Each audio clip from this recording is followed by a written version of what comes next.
Welcome, everybody, to the Lion Counseling Podcast. I'm Mark Odland, founder of Lion Counseling and certified EMDR therapist. And I'm Zack, counselor and coach. And our mission is to help men to break free, to heal deep, and to become the lions they were created to be. Well, what if I told you that your dream career might not exist? All that pressure you feel to, quote unquote, find your passion or do what you love might actually be keeping you stuck. The truth is, you don't need a perfect career path. You need a meaningful story. A job that pays the bills, but a career? That's the story you're writing with your life. And the best part is you don't have to get it all right today. You can experiment. You can diversify. You can build one step at a time. So, stop waiting for the dream career to fall into your lap, and let's talk about how to actually create a path worth walking.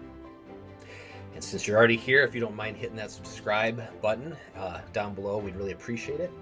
Helps keep the channel growing and to help more men. All right, Zack, job versus career. Let's jump in. Escape the cage now. Be the lion you was destined to be. Born ready for the war, now my effort is free. The level's been set, time to wrestle the beast. Testing my G, it's getting heavy indeed. The struggle I embrace now, never retreat. I see the test as a blessing indeed. I'm taking steps on the treacherous peak. Now it's destined to be. I'm on my destiny's feet. Shine with the one piece. What a definition, man. Hard to follow that. That's so good. So essentially, kind of like you were saying, a job is something that pays the bills. A job tends to be something temporary, and a career is your story. The career is the thing that you're building. As I was kind of searching around the difference of jobs and careers, the definition I kept finding for a career is a series of connected jobs, roles, or experiences that build towards a bigger purpose or professional identity.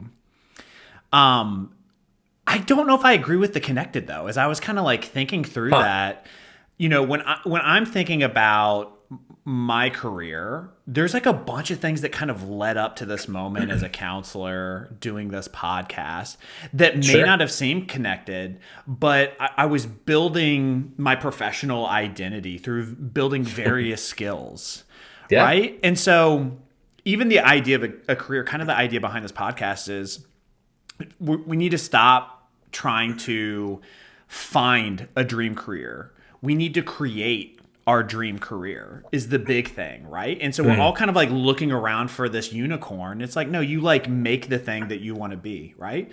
And so when we do that, we're engaging in something called all or nothing thinking, right? Perfectionistic thinking. We want to steer clear of that because that tends to immobilize us. It tends to make it hard for us to move forward in our life, and we kind of just stay put. We stay stuck, right? So we don't want to let the perfect career get in the way of a good career, right? Sure. And so last thing I want to say on career before we begin to say like, well, how do we begin making our way towards that is that I think oftentimes we also think of a career as like one thing. And as I've been prepping for this podcast and as I've been thinking this through, like all the people I look up to, it wasn't like one thing that they did. Like they do like a bunch of things. So like you and I are fans of Jordan Peterson. Jordan Peterson in his career has been a teacher. He's been a counselor. He's been a researcher. He's been an author. He's been a podcaster. He tours and speaks. He now runs his own university. Like it's like a variety of things. They're all kind of interconnected a bit, but it's like a variety of things. I'll talk about me real quick, but even looking at your resume, Mark, we can begin to see you kind of have a similar thing. And so like, even for me, like, when I start the podcast, I say counselor and coach, right? I do both things. Right now, I'm counseling clients, but I also coach clients, like to help them get out of their bad habits. We don't have to go too much into detail about the differences of those things, but also I'm doing this podcast. Like we're podcasts, right? You and I are talking about different things that we want to do with this in the future, potentially writing books, going and speaking, right? Exactly. And so, but even in my past, at one point I was working in banking, but I, at the same time was I was a college pastor. And at the same time I was a podcaster at that time too.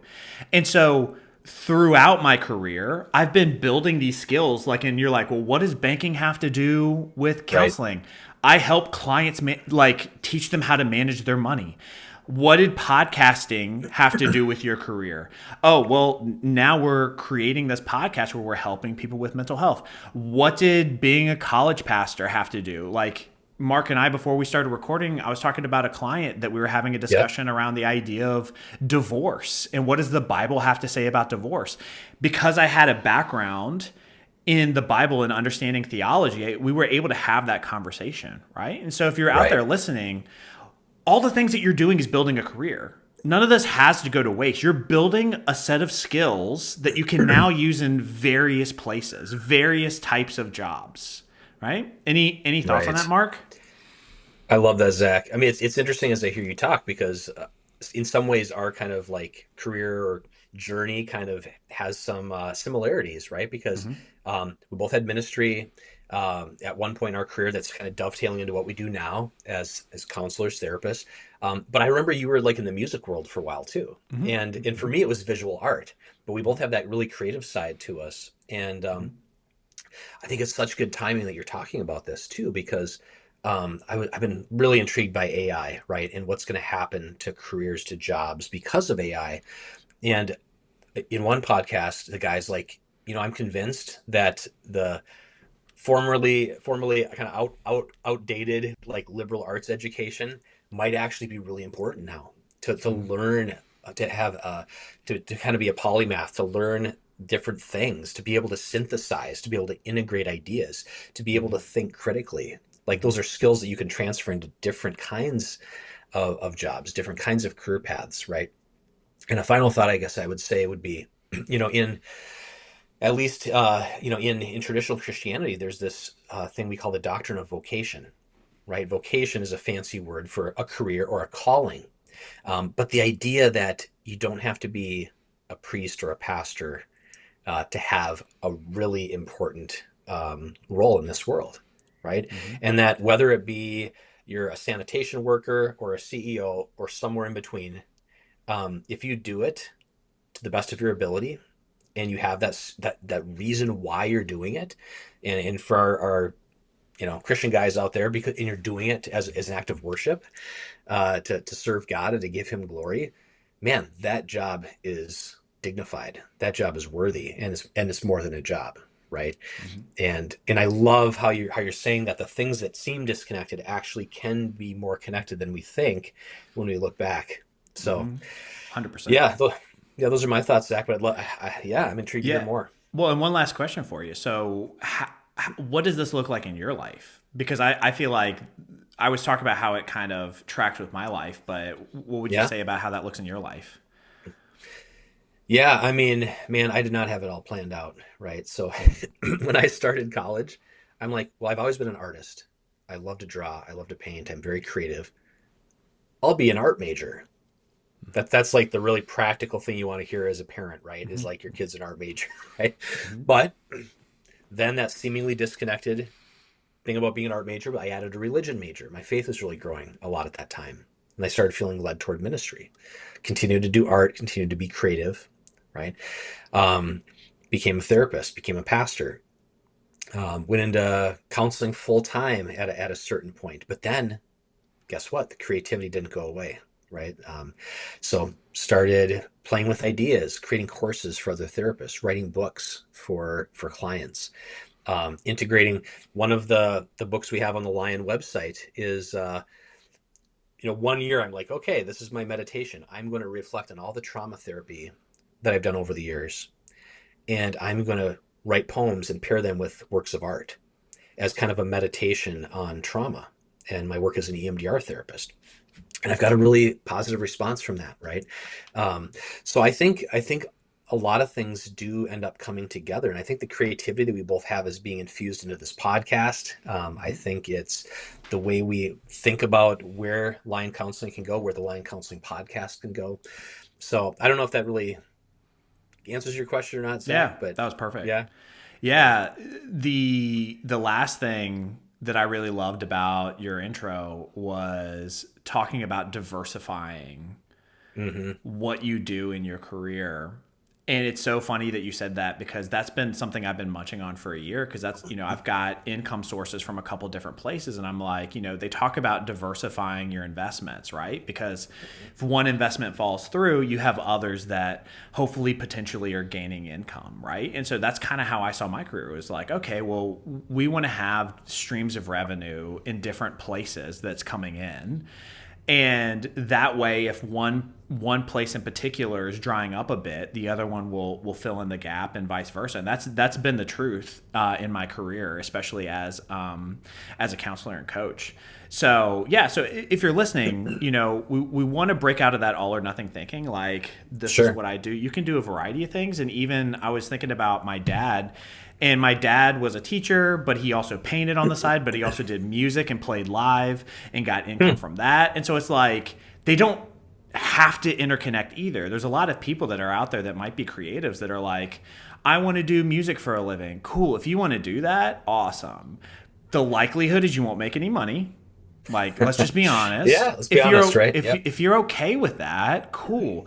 When you mentioned that I was in the entertainment industry for a bit, I was, and it was not what I thought it was going to be. Like, it's all shiny and sparkly until you get behind the scenes, and you're getting yelled at by the assistant director for getting lost driving the talent to their hotel.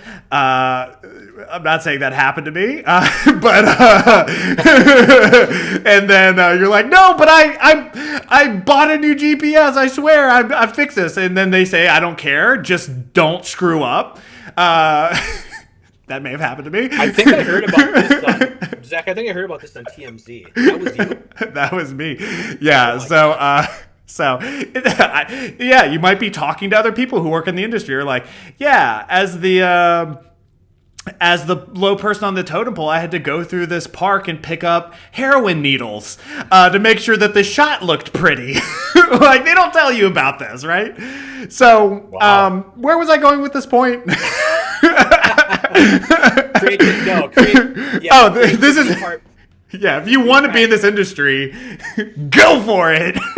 Like, if you want to, go for it. But just know that it may not look like what you want it to. And maybe the thing that you want is like, hey, I want some stability, but I want some creativity. And so, like, okay, cool. So maybe you do get a stable job that pays the bills, but then you also do music or art or video or whatever, either at church or on the side making money. Like, so just, we don't want to have this like one-dimensional box thinking of like a career is one thing. This is what I do, and that's all that I do, and that's all that a career is like where I primarily make my money. Yeah. So cool. So that's kind of the concept. Yes, this was just the intro, everyone. Okay, so now what do we actually begin to do to move towards areas of making money that we're interested in? So there's basically three big steps that I found. We did a podcast on finding a committed spouse, like finding a spouse, like what does that look like? And as I was studying for a career, it seemed like the steps were very similar. And it was basically there are three big steps. We're going to break those down, and I'll list them, and then we'll like break down each one. Essentially, the steps are gather the ideas, edit your ideas, and then having a bias towards action, right? Actually do something, like actually begin making a move. Okay. So what that looked like in the dating episode was essentially list all the traits that you want in a future spouse, edit it down to 3. And then as you go out and interact with other people, when you see a person that you're attracted to, do they have these top 3 things? Okay. That's the person that you ask on a date, right? Sure. So it's going to look very similar in the career, right? So we're going to list a bunch of ideas. We're going to get everything on paper. Mm-hmm.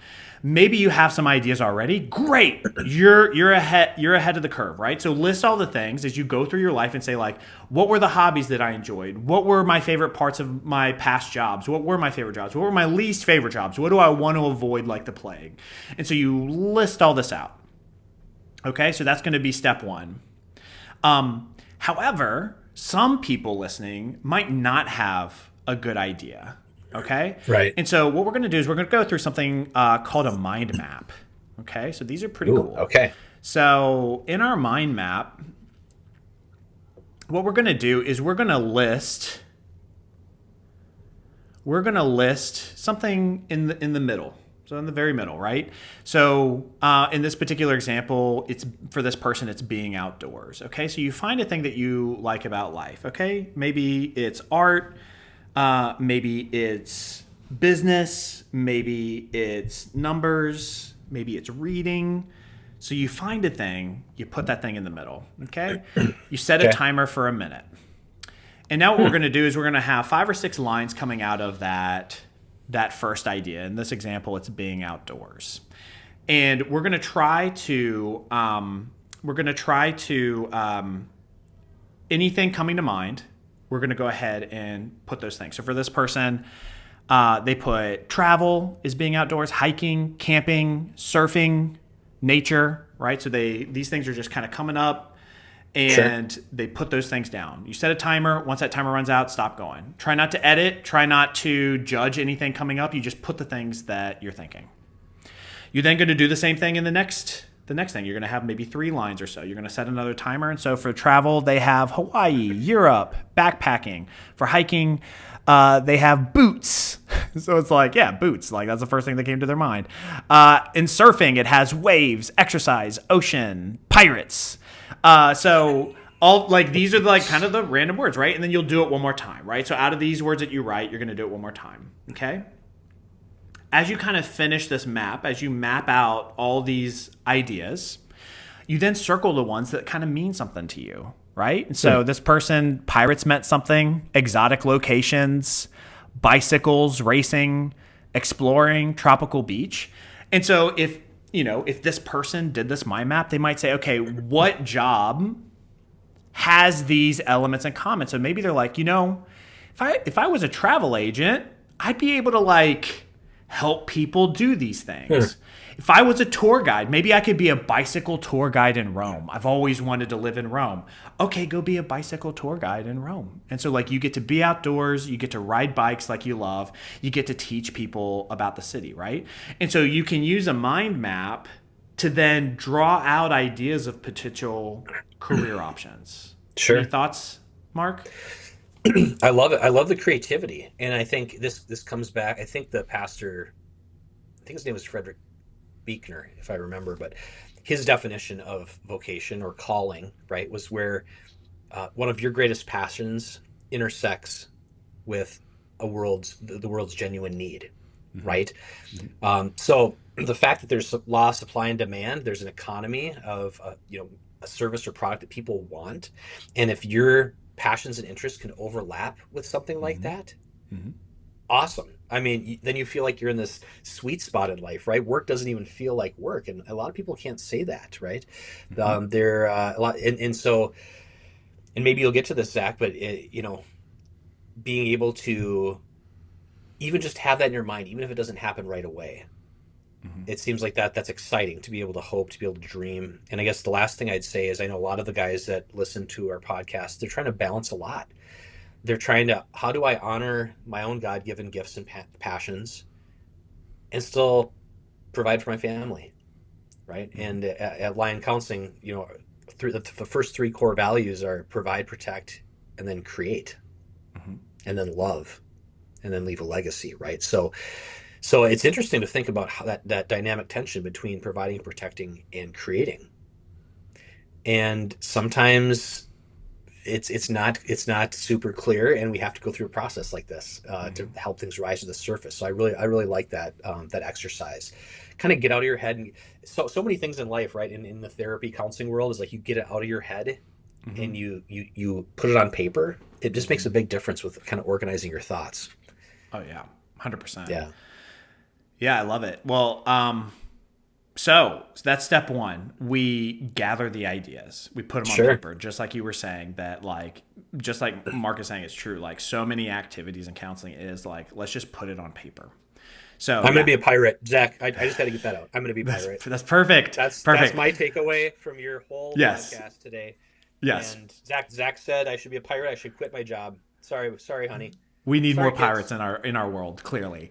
So next time you'll see Mark with eyeliner. He'll have the dreads, the scarf.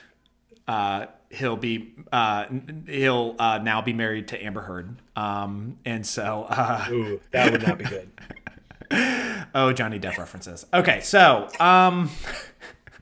okay.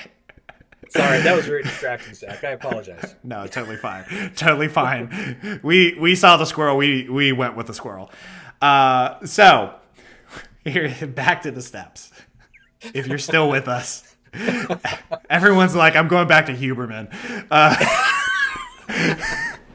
I don't blame you. I don't blame you. So the steps. Okay, we want to gather the ideas, including pirates. We want to gather the ideas. We want to list them out. Number two, we want to edit them down. Okay, we want to find our top three.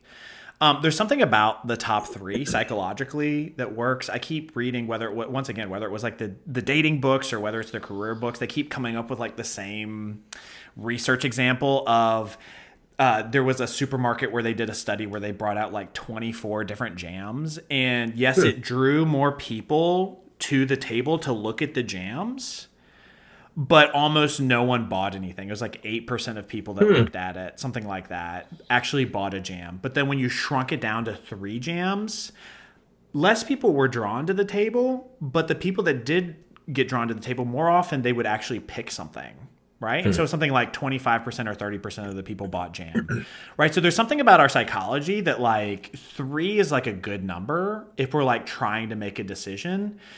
Because once it's 24, once it's 50, we get immobilized by trying to pick the perfect thing, right? And it's just too many options. Our brain doesn't like too many options. So we have our list of things that we've listed out. We've listed all the possibilities of different career options. We said, here are the top 3 things. And then we want to create a 5-year plan of what would that actually look like? What would it actually look like if I pursued this path? Okay, so we're going to try something new, everybody. I'm going to try this screen share. Oh, nice. Technology never works on the first try. Okay, cool. Cool. All right, so I basically laid out, if I knew about this, what would my 5-year plan have looked like when I was trying to begin the process of moving towards becoming a counselor? And essentially, the first thing was I would want to plan out how would I become a counselor? So at the time, I sort of kind of did a version of the first thing that we mentioned where I like thought through what are the things that I've liked about my career. And stuff came up like I love helping people. When I was a college pastor, I love like the one-on-one hangouts, especially with my leaders. Sure. Versus like going up and preaching to people. Like I could do it. I just didn't love it. Right. My favorite job was being an RA, and when I look back at being an RA, it was like relationships with individual people. I was able to mentor them. I was able to have relationships with them. So I was like, man, and at the time I was listening to a ton of Jordan Peterson. I was like, man, I want to be like Jordan Peterson, right? So initially in my plan, it was like, all right, clinical psychologist, let's get a PhD. Let's go, right? And so I was planning it out. Okay, what do I need? Well, I need to go back to school and take some undergrad classes. So you can see in my plan that's at the bottom. So take between 0 and 1. Take my undergrad classes. I need to have psychology classes. You need to be able to take the GRE. So if you don't know what the GRE is, it's like the SAT to get into college. The GRE gets you into grad school, right? Whether it's master's or doctorate. And so I needed to buy a study program. I needed to study for the GRE. I did that for about a year while I was taking my undergrad classes. So that was kind of my first year, right? And last thing, which is actually the first thing, is I needed to kind of plan out what I needed to do. I forget if I said that or not. So I planned it out, and then here are the steps I actually took, right? Between year 1 and year 2, I took the GRE. I applied to grad school. No callbacks. No one wanted me. So I was like, what do I do now? Right. And I had a mentor that was the head of the head of the psych program. And she was just like, you should think about taking like one of our master's classes. You should like just take one and see what happens. If worse comes to worse, next year when you apply to PhD programs, you'll show that, hey, I'm really serious. I'm taking master's classes. So, okay. So, So I did that. So I had an interview for the master's program when she said that. I accepted the offer, right? And so between year 2 and 3, I'm taking my grad classes, right? I didn't want to just, my wife and I made a deal that like initially when I took one class, she was, I was working. And then I had a conversation with her. I'm like, are you okay if I just do this full time? You would have to carry the financial burden initially, but this will invest in my future. She's like, yeah, let's do it. So I was like, okay, great. So initially it was just me taking grad classes, and then I was itching to like do something. And so I reached out and got a part-time job coaching people with addictions. So I did that. And then during that year, I had to start searching for internships, which is how Mark and I got connected. So between year 3 and 4, actually continuing grad school, I was doing my internship, and then I continued my part-time job. And then lastly, between year 4 and 5, Mark offered me a job. I took it, and I started a certification program, right, to like continue to build my knowledge base, right? And so that's the 5-year plan, right? And so you can do this for yourself. You can do this drawing the way that I've done it, and you just write out, here are the actual steps that it will take to have the kind of career that I want. If you don't know what the steps are, that's what that first plan your steps out, right? So do your research, plan it out. What does it look like? Talk to people who are doing it. I did that as well. I went and talked to a counselor, and I was like, dude, I'm seeing online that they're like, you'll make $30,000 a year as a counselor. I was like, why would I do that when in banking I'm making like 40? Like, I'm going to get into a lot of debt to make 30? And he's like, he was very appropriate. I tried to ask him very appropriately, like, what can I expect, my first year without you telling me exactly what you make in a year? And he was like, oh, I'll just tell you. He's like, I make 120 before taxes, about 100 after taxes and expenses. I was like, you make $100,000? They told me 30 online. He's like, yeah, you just got to find your clients, and like you can make that kind of money. So that gave me permission to, like, if I hadn't have talked to him, I may not have pursued this path. So yeah. Those are my thoughts on, like, second is reduce to three ideas. Do your 5-year plan, and you would do that 5-year plan for the first thing. If that doesn't work out, what would your second thing be?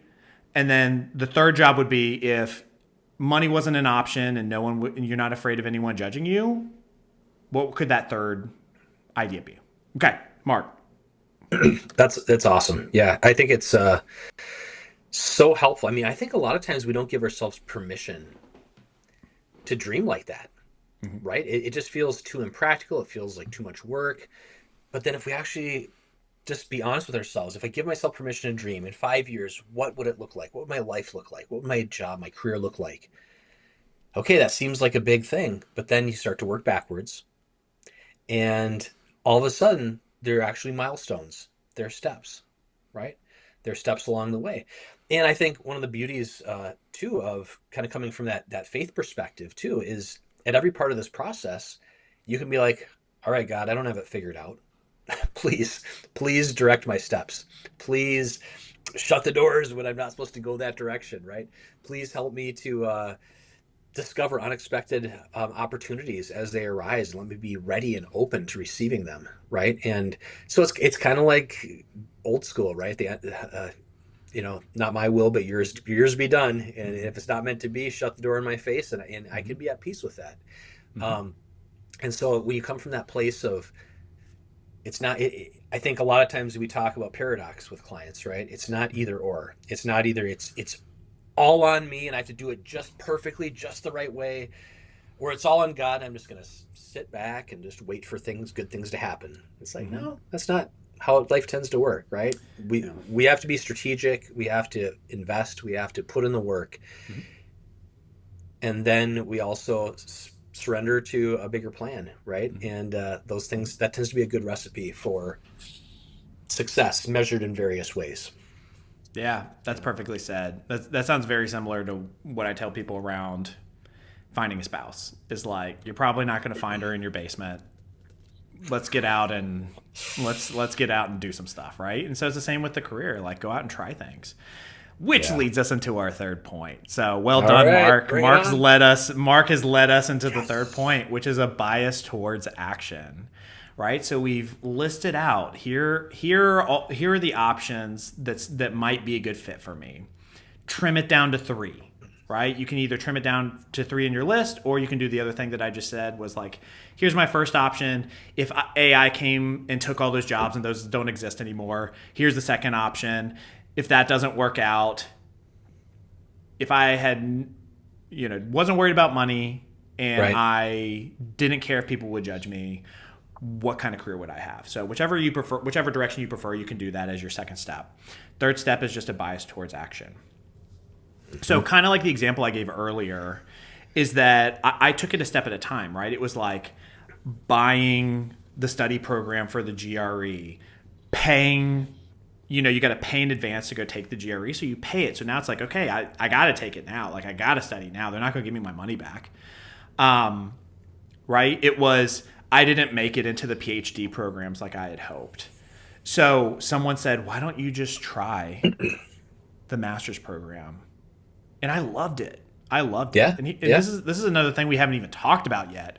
Is that, well, we've kind of touched on it with the entertainment industry, which is like sometimes our idea of what the career actually is not what the career actually is. Good right? point. And Yep. so I thought the entertainment industry was going to be fun, exciting. I was going to be on a stage. I was going to be famous. No, I was behind the scenes. They were going after me for every mistake I was making, right? It was highly stressful. Highly stressful. That's actually what the entertainment industry was. And I was blessed to be able to work in it to like find that out, right? And so everyone was kind of warning me about PhD programs. They're like, this is like 90% research. And I was like, I don't like research. Like I can do it, but I don't like love doing it. I want to like talk to people. And so they're like, you can keep trying for this thing, but that's what the next 5 years is going to be, is you doing research all the time. And I was like, I just want to talk to people, right? And so when I ended up in the master's program, it was a way better fit because they were like teaching me how to talk to people, which is exactly what I wanted. And so the bias towards action gives you an opportunity to actually try the thing that you think you might enjoy. Right. And so I have I've got clients that are like, I want to be a firefighter. Okay. Have you volunteered at the local fire department facility thing? Whatever it's called. The firehouse. There it is. Yeah. Yeah. Have you volunteered at the local firehouse? Someone might be like, oh, I want to be in the military. Okay. You haven't taken any steps towards that? They're like, no, I'm kind of nervous about it. Okay.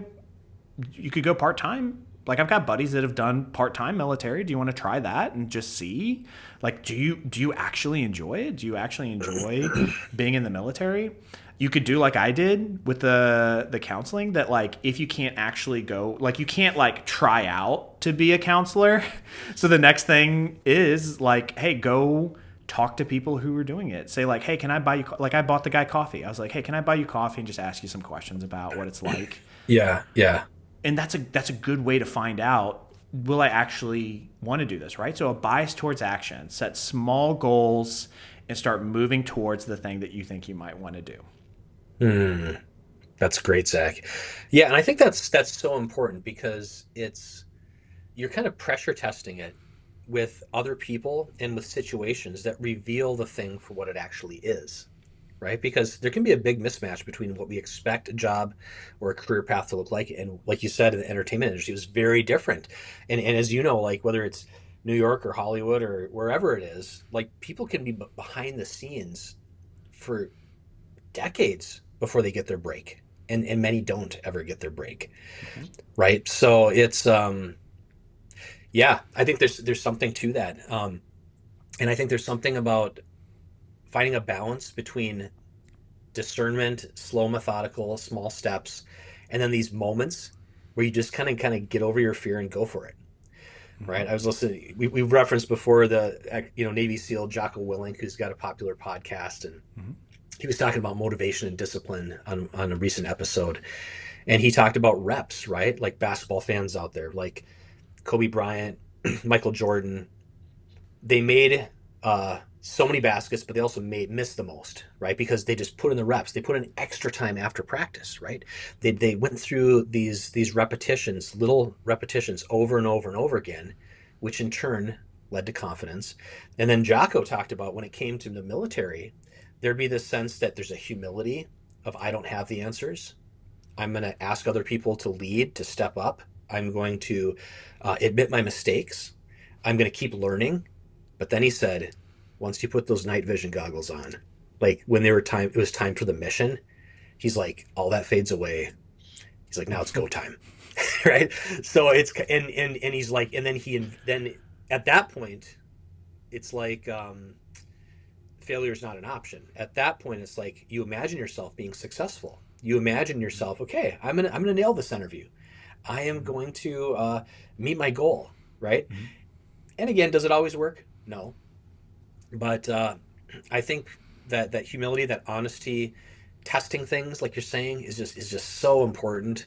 Um, because let's be honest, if you jump headfirst into something without any context, it could look like a great act of bravery, but it might actually be foolish. Mm-hmm. And and so I think this is a great way to balance dreaming with the practicality of testing, trying things out, Mm-hmm. and then letting the truth kind of emerge as the dust settles or as the fog lifts. 100%. Yeah, and as I found out, like I think as you and I have kind of shared in our stories, Sure. that like not everything goes according to plan. Like we've just Mm-hmm. like planned this out. Um, and there's a lot of things that go sideways on you. Like I expected that I would be able to get into PhD programs, right? And they're like 1%, literally 1% acceptance rates into clinical psychology programs, right? Dang. And so it didn't matter that I had good grades, that my GRE was pretty good, like, it's, and so hey, how do we pivot and keep moving forward, right? How do we keep trying to progress to the thing that we're trying to do? And then we create Sure. our career, right? And so yeah, Yeah. so final thought is just as you're listening to this, you're like, what's step one? Step one is go make your list, right? So go make your list of potential career options that you might enjoy, right? After that's done, once you get started, a lot of times the ball's rolling and you keep going. Okay, edit that list down to 3, right? And then it's, okay, what's my first step? What's the first thing that I can do to move towards this career that I want to try? I love it. That's so practical, Zach. And I'm just thinking right now about some of the guys I'm working with, right? Like, if this could speak so clearly to someone who's newly married, who's entering the workforce, who's trying to figure things out, where do I go from here? But I know from experience, this also applies to guys maybe in their early mid 30s or even in their early 40s, where they're like, I've been grinding away at this job that's kind of sucking the life out of me. It's kind of crushing my soul a little bit every day. And I'm a good provider, but I'm not, something's missing. And they're asking the same questions. Mm-hmm. And it's so good to have this, have a method like this to just get the ball rolling, right? To get the ball rolling. And I guess the only last thing I'd say, Zach, is, I know we do have a certain percentage, a smaller percentage, but of guys we work with who are just kind of more wired entrepreneurial, like in an entrepreneurial way.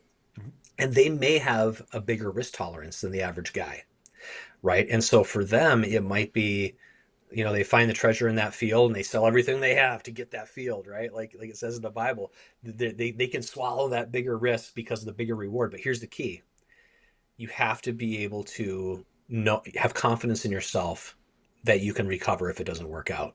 It's like these crazy podcasts where the millionaire is like, yeah, if I lost all my money, I'd become a millionaire again in 1 year if I started with nothing. Like, dude, that is a lot of confidence. And I don't know how, like, wow. Whoa.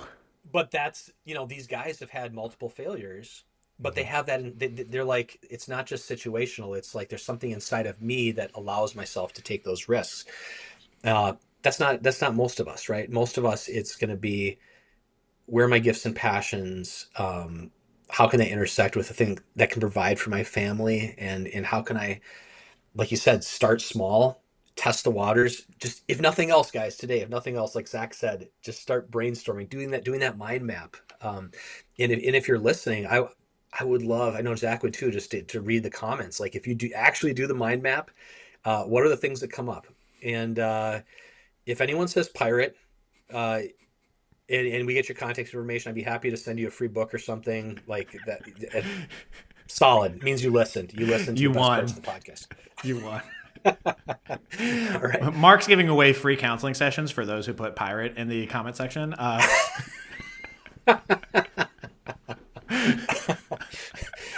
It comes with strings attached. It comes with strings attached. It's a whole different program. It's not for everybody.